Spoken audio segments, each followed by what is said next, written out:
ओम श्री सतनाम साखी। जय श्री कृष्ण। परम श्रद्धेय सद्गुरु स्वामी शांति प्रकाश जी महाराज के सत्संग प्रवचनों का संकलन, सत्संग वर्खा भाग 7, प्रवचन 4, संत की कृपा। सद्गुरु महाराज ने अपने प्रवचन में कहा, एक सज्जन थे, उन्हें अपने गांव से दूसरे गांव जाना था। बीच में एक बड़ी नदी पड़ती थी, जिसे पार करके वहां जाना पड़ता था। वो नदी के किनारे आया, इधर उधर देखा कि कहीं से कोई नाव मिले। काफी समय इंतजार करने पर भी उसे कोई नाव नहीं मिली। जाना भी जरूरी था, लेकिन नदी पार कैसे करे? तैरना तो जानता नहीं था। कभी इधर देखे तो कभी उधर, परंतु कोई रास्ता नहीं निकल रहा था। थोड़ी दूर पर सामने नदी के किनारे उसे एक झोपड़ी दिखाई दी। उसके ऊपर भगवे रंग की ध्वजा लहरा रही थी।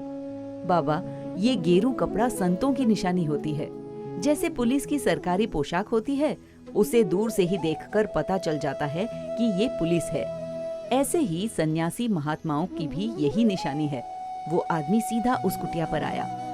देखा तो बराबर एक महात्मा आसन पर विराजमान है, अपनी मौज में आनंद से बैठे हुए हैं। अंदर जाकर उन्हें प्रणाम किया और उनके समीप बैठ गया। संत ने पूछा, भाई आप कौन हैं, कहाँ से आए हैं? सज्जन ने कहा, महाराज मैं आपका दास हूँ, मुझे कुछ। तब संत ने कहा, भाई कौन सी परेशानी है आपको? सज्जन ने कहा, महाराज मुझे अमुक गांव जाना जरूरी है। वहाँ से पत्र आया है कि तत्काल यहाँ पहुँच जाओ, लेकिन क्या करें, रास्ता भी लंबा है और ये नदी भी पार करनी है। कोई साधन भी नहीं है, मैं तैरना भी नहीं जानता। अब ये नदी कैसे पार की जाए?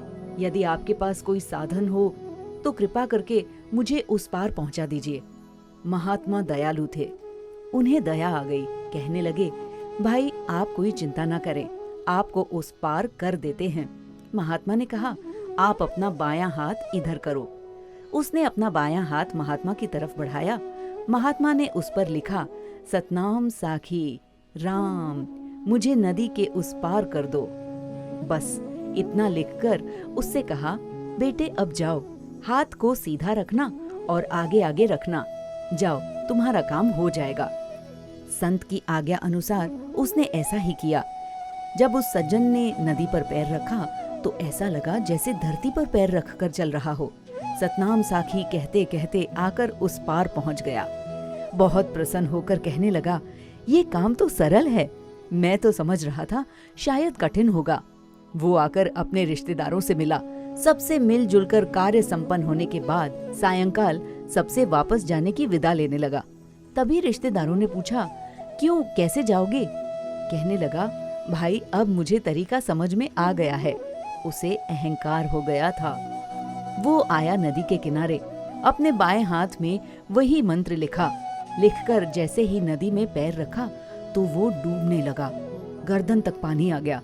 विचार करने लगा, मंत्र भी वही है, हाथ भी वही है, परंतु यही संत ने लिखा तो मैं सकुशल तैरकर आ गया था, लेकिन अब तो किसी तरह बचकर बचाकर वो बेचारा दौड़ते दौड़ते उस महात्मा के पास आया। महात्मा ने उसकी दशा देखकर पूछा, क्यों बेटे, क्या बात है, सब कुशल तो है ना? सज्जन ने कहा, महाराज जब यहाँ से गया था तो आपकी कृपा से सकुशल वहाँ पहुँच भी गया था, लेकिन जब वापस आने के लिए तैयार हुआ तो मैंने भी वही किया जो आपने किया था, लेकिन मैं तो डूबते डूबते किसी तरह बचकर आपके पास आया हूँ। महाराज हाथ भी वही है, मंत्र भी वही है, फिर ये कैसे हुआ?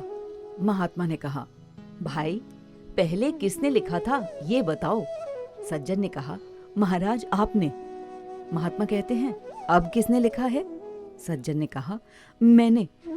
महात्मा ने कहा, तो तुम स्वयं अपने आप को तारते, पहले संतों की आज्ञा से चले, संतों के आश्रय से चले, फिर बाद में तुम अपने बलबूते पर चले। परंतु भाई तुम्हारे हाथ में और संतों के हाथ में अंतर है। संतों की नजर में और तुम्हारी नजर में अंतर है। संतों की जुबान में और तुम्हारी जुबान में अंतर है। तभी तो सद्गुरु महाराज ने अपने प्रवचन में आगे कहा, जो संतों के द्वारा होता है वो मंत्र होता है, जो जीव को तार देता है। इसलिए जो संतों की आज्ञा से उनसे पूछकर चलता है वो सकुशल पहुंच भी जाता है। जो नाम का आधार लेकर चलता है वो जरूर सफल होता है, और जो अपनी मनमर्जी से काम करता है बाबा फिर तो वो खुद ही जाने। अतएव आप भी सयाने हो, जितना हो सके सत्संग में आओ। यहाँ आपको संतों के द्वारा सुंदर उपदेश व शिक्षाएं मिलेंगी जो आपका कल्याण करेंगी। बोलो सतगुरुदेव भगवान की जय।